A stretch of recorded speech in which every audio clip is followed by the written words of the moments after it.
Olá, seja bem-vindo ao meu canal. Meu nome é Esther Gomes e hoje eu quero falar para você um pouquinho da minha história como filha de pastor.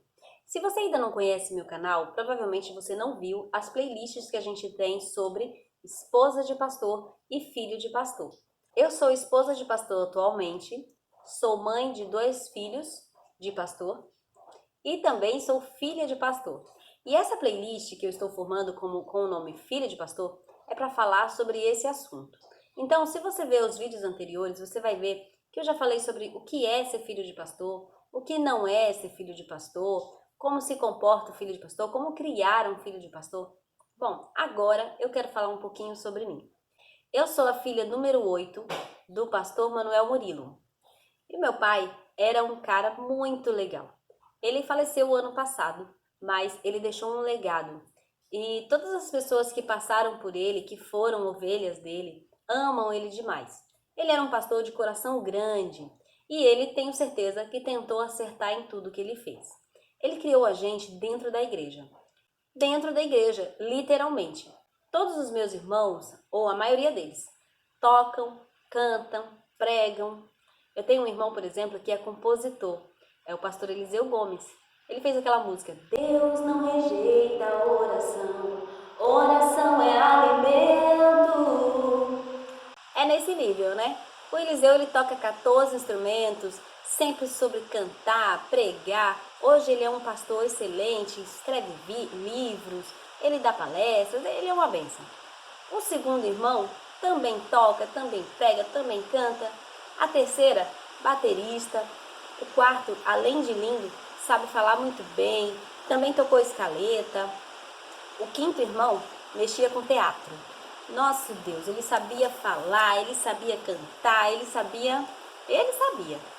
O sexto irmão é o pastor David. O pastor David, ele também canta, também prega, é um excelente administrador.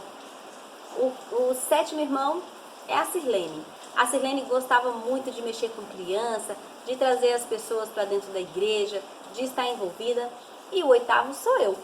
Eu também gosto de cantar, eu gosto de pregar, eu gosto de falar de Deus. Então, meu pai conseguiu, sim, criar todos dentro da igreja. Mas será que a criação dele foi perfeita? Gente, não foi. Por causa da criação dele, quando eu era adolescente, eu não queria casar com pastor. Porque meu pai era um pouco exigente. Ele era amável, mas ele amava tudo que a gente fazia na igreja. Nós éramos o orgulho dele, porque ter 8 filhos e os 8 filhos participarem da igreja ativamente como a gente fazia, nossa, é o que todo pai quer, é o que todo pastor quer. Porém, ele não tinha muito jeito para lidar com essa situação. Quando a gente, que era adolescente, jovem, criança, não queria ir para a igreja, se recusava a fazer alguma coisa, ele sempre ficava chateado e cobrava da gente. Lembro, por exemplo, de uma situação que eu fui levada a fazer e pela primeira vez eu me recusei. Eu tinha um amigo muito chegado e esse amigo meu faleceu. E o meu pai me convidou para cantar no velório dele. Eu sempre fazia isso, eu sempre cantava em velório, eu sempre cantava em festa, eu sempre cantava. Mas nesse velório eu não queria cantar. Eu decidi não cantar. Pela primeira vez eu disse não. Não, eu não quero cantar. E ali eu aprendi que eu não era obrigada a fazer tudo o que meu pai mandava fazer. Então, com o tempo, eu fui crescendo e fui percebendo que ser da família pastoral era um cargo muito pesado. Era algo que atraía a atenção da igreja para a gente. As pessoas davam sugestão na forma como a gente se vestia, na forma como a gente falava. Tudo que a gente fazia tinha vários olhares. Então, chegou um tempo que eu não queria mais ser esposa de pastor e nem ter um pastor na minha família. Claro que isso foi reflexo da criação do meu pai. Os pontos ruins que eu vi como sendo filha desse pastor, por que desse pastor? Se você seguiu aí a minha playlist, você vai ver como criar um filho de pastor. E lá eu vou dizer o que não fazer na criação desse filho, que é algo que se meu pai tivesse visto, se ele conseguisse ver esse vídeo antes de me criar, o que é impossível, ele me criaria de uma maneira bem melhor, eu tenho certeza. Os pontos bons de ser filha de pastor é que eu me deparei com uma mãe que fazia muito bem o trabalho dela de ensinar quem era Deus. Sabe aquele versículo de Deuteronômio 6? A minha mãe fazia isso com maestria. Gente, ela via Deus em tudo. Ela ensinava a gente a amar a Deus sobre todas as coisas. Ela ensinava Deus na natureza, nas situações. Então, isso para mim foi muito bom. Foi algo que eu levei para minha vida e hoje eu passo isso para os meus filhos e passo isso para a igreja que a gente pastoreia. O segundo ponto bom que eu encontrei de ter sido filha de pastor é que meu pai era um homem que temia a Deus de verdade. Vocês acreditam que quando eu tinha 9 anos de idade, eu entrei numa discussão na escola porque uma menina disse que meu pai pecava? Eu disse que não, meu pai não peca, porque ele é pastor. Mas isso era reflexo do que eu via no meu pai. Meu pai era um homem de oração, era um homem que pregava a palavra e que amava as pessoas. Era um homem que se dedicava à obra de Deus. E quando ela disse que meu pai pecava, aquilo foi um absurdo para mim. Então eu tinha 9 anos, cheguei para o meu pai bem sério e falei: pai, a gente precisa conversar. Ele falou: pois não, minha filha. Ele me levou para a calçada de casa, eu lembro como hoje. E eu perguntei a ele assim: olha, eu preciso fazer uma pergunta muito séria e eu já quero pedir desculpa se eu ofender o senhor, mas o senhor peca? E ele olhou para mim com aquele olhar de amor e falou assim: minha filha, eu peco. Gente, o meu chão se abriu. Foi a maior decepção da minha vida. Descobri que meu pai pecava. O meu pai pecava. Eu não acreditava nisso. Mas isso era reflexo da criação que ele me dava. Ele era um homem de Deus que temia a Deus de verdade. Depois que eu aprendi que meu pai pecava, eu cheguei na escola, né? Assim, bem chateada. E as meninas perguntaram: e aí, Esté, seu pai peca ou não peca? Se ele for realmente um homem de Deus, ele vai dizer que peca. Essa palavra me confortou. Eu falei: ai, meu pai peca, mas ele pelo menos é um homem de Deus porque ele disse a verdade. Então eu tive que dizer para elas que sim, meu pai pecava. Outra coisa boa de ser filha de pastor é que eu nasci numa família musical. Como eu falei para vocês, meu primeiro irmão é compositor e ele é um influenciador nato. Ele conseguiu influenciar todos os irmãos para a música e a gente ama cantar. Sabe aquela família que quando se junta divide vozes e canta hinos antigos? Canta, a gente ama logos. Então a gente se reúne, a gente canta e eu amei ser parte dessa família por causa dessa veia musical que ela me trouxe. Outra coisa é que mudamos muito de cidade, então ser família de pastor é legal também por esse sentido. A gente mudou muito de cidade. Eu conheci muitos lugares, culturas, comidas, jargões, coisas assim que as pessoas falam. Gente, eu já morei em Minas Gerais, já morei em São Paulo, Natal, Maceió, Aracaju, Brasília. Então, eu conheci todos esses lugares, eu aprendi sotaques desses lugares, aprendi jargões, comi comidas de lá, aprendi as culturas e o melhor de tudo, eu tenho amigos espalhados pelo Brasil inteiro. Eu tenho um amigo que mora lá no norte do país, tenho outro que mora lá em Uberlândia, tenho amigos espalhados, sabe, pelo Brasil. É bom demais. Ser filho de pastor é legal nesse sentido, de você sair e conhecer novas pessoas. Essa experiência também me deu uma experiência muito legal. Eu consigo me adaptar facilmente a qualquer ambiente. E eu até gosto de mudança. Tem gente que tem dificuldade, né? Ah, não, já fui criado nessa igreja, tô aqui há quanto tempo. Gente, eu amo mudar. Eu amo conhecer novas pessoas e tenho facilidade em me adaptar. Outra coisa que essa família me ensinou foi confiar em Deus e trazer tudo para a oração. A minha mãe sempre dizia o seguinte: olha, não adianta orar para Deus ajudar na prova se você não estudar.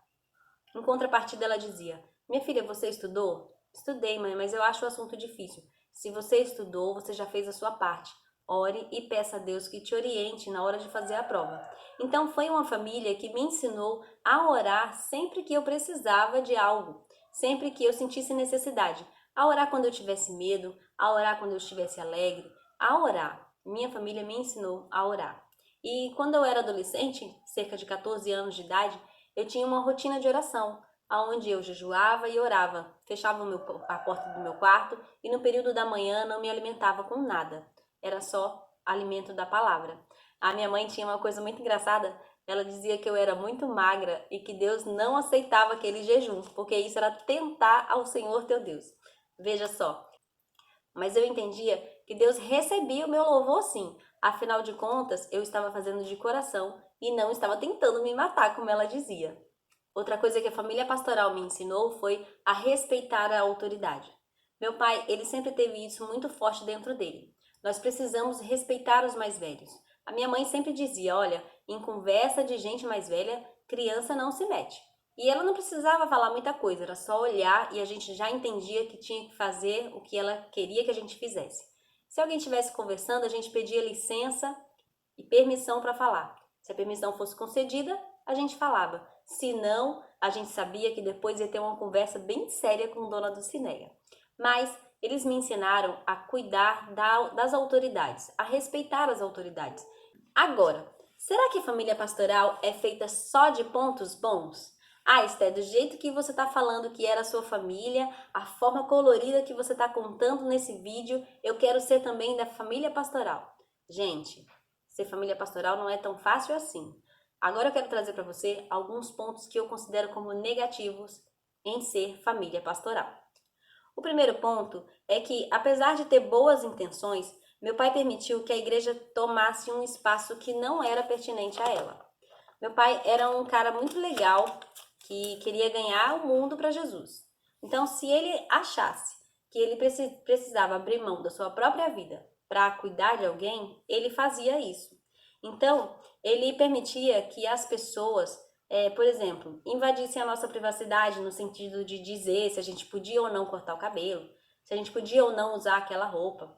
Algumas vezes meu pai fazia um jeito de agradar as pessoas da igreja e dessa forma tirava um pouquinho a gente, sabe? Do tipo, uma vez a gente foi para um parque, e um parque que eu digo assim, um lugar de campo, né? E era relativamente perto da minha casa, em torno de meia hora andando. E alguns irmãos também foram nesse lugar e ele pediu para que a gente saísse do carro, eu e meu irmão, saísse do carro para levar outras pessoas que eram da mesma idade da gente em casa. Então, assim, hoje eu olho isso e não gosto. Eu olho isso e penso, se fosse eu hoje, das duas uma. Ou eu perguntava para os meus filhos, vocês querem ir andando com os filhos do irmão fulano? Ou simplesmente levava meus filhos para casa. Eu acho que nesse sentido não foi muito legal, mas eu entendi o que meu pai queria fazer. O meu pai, ele de uma certa forma, ele achava que por a gente estar na família pastoral, por andar com ele, por saber como ele era, a gente entenderia com facilidade as decisões que ele tomava com relação à igreja. Só que isso, para mim, que era adolescente, não foi muito legal, porque eu entendia que a igreja tinha mais benefícios do que nós, e que meu pai, ele dava mais carinho para eles do que pra gente. Hoje eu entendo que não é bem assim. Meu pai, ele zelava pelo que ele considerava mais fraco. Ele ajudava essas pessoas porque sabiam que de uma certa forma ele estava resgatando elas para a igreja. Outra coisa que eu não gostava é que meu pai se doava demais pela igreja. E por achar que já estávamos salvos, ele sempre colocava a igreja muitas vezes em primeiro lugar. Isso não era verdade. Muitas vezes eu vi alguns dos meus irmãos, e até eu mesmo, terem atitudes que não eram cristãs. E isso para mim não, isso denunciava um pouco que nós não estávamos de fato salvos, que nós não tínhamos de fato entendido o evangelho. Ou seja, que nós precisávamos ser pastoreados também. Então, muitas vezes, meu pai ele acreditava que, não, o serviço que eu fiz com meus filhos já está bem feito e eles conseguem se virar. Eu vou cuidar mais dessa parte. Então, essa parte eu realmente não gostei nessa vida de filho de pastor. Outra coisa que eu não achava legal é que eu via meu pai se doando demais e não recebia nada em troca. Muitas vezes ele recebia até uma ingratidão da pessoa. Uma vez eu vi meu pai fazer um evento enorme para ajudar uma pessoa que estava numa situação financeira ruim. E ele mobilizou a igreja inteira para fazer isso. Quando eles chegaram no objetivo financeiro que eles queriam, meu pai colocou esse dinheiro no envelope, levou para essa pessoa. Eu presenciei isso. A pessoa pegou o envelope da mão dele e nenhum obrigado deu. Simplesmente pegou o envelope e falou assim, bom pastor, foi bom o senhor ter vindo aqui porque afinal de contas eu estou saindo da sua igreja. Gente, a reação do meu pai para aquela pessoa foi dar um abraço, orar por ela e abençoar. Olha, que você seja uma bênção nessa outra igreja como você foi comigo. Eu saí dali decepcionada. Eu falei, meu Deus, como é que uma pessoa tem essa capacidade? O meu pai mobilizou a igreja inteira, conseguiram levantar recurso, ajudar essa pessoa financeiramente e ela simplesmente dá as costas e diz, valeu, viu? Tchau. E meu pai tem essa reação de abraçar, de orar pelas pessoas. Gente, naquele momento, como eu era uma jovem, nessa época eu já tinha 20 anos em torno. Eu olhei pro meu pai e falei assim, como meu pai é bobão, como meu pai, sei lá, meu pai não tem noção. Gente, hoje eu me envergonho porque eu não consegui entender que o que ele estava fazendo era evangelho. O que Tiago fala? Que o verdadeiro evangelho é socorrer as viúvas e os órfãos. É socorrer o necessitado. E era exatamente isso que meu pai estava fazendo. A segunda lição que eu aprendi com essa atitude do meu pai é que ele estava sendo cristão. Porque a Bíblia diz que a gente não pode fazer nada visando receber algo em troca, mas que a gente precisa fazer para a glória de Deus. Então, Deus estava sendo glorificado ali. Um necessitado estava sendo socorrido. E se ele não estava respondendo da maneira mais adequada, isso é um problema dele, que Deus vai tratar com ele. Mas o meu pai estava sendo cristão. Então, essas são algumas partes, né, da minha história como filha de pastor. Se você tem alguma dúvida, se você deseja saber um pouco mais sobre o que é ser filho de pastor, deixe seu comentário aqui, que eu vou gostar de compartilhar isso com você. Bom, trocando em miúdos, o que eu mais gostei da criação que os meus pais me deram é que eles passaram muita segurança no que eles realmente amavam. Eles cumpriram aquilo que a Bíblia diz: cria o teu filho no caminho em que deve andar. Uma coisa que ninguém pode falar deles dois é que eles não entendiam a palavra de Deus, é que eles não amavam a Deus. Eles realmente fizeram um bom trabalho. E isso reflete na minha vida, na vida dos meus filhos, na vida dos meus irmãos e sobrinhos, quando todos nós optamos por permanecer nesse caminho. E se você gostou desse vídeo, eu quero que você clique aí no joinha, deixe seu joinha, né? Se inscreve, vem fazer parte dessa grande família.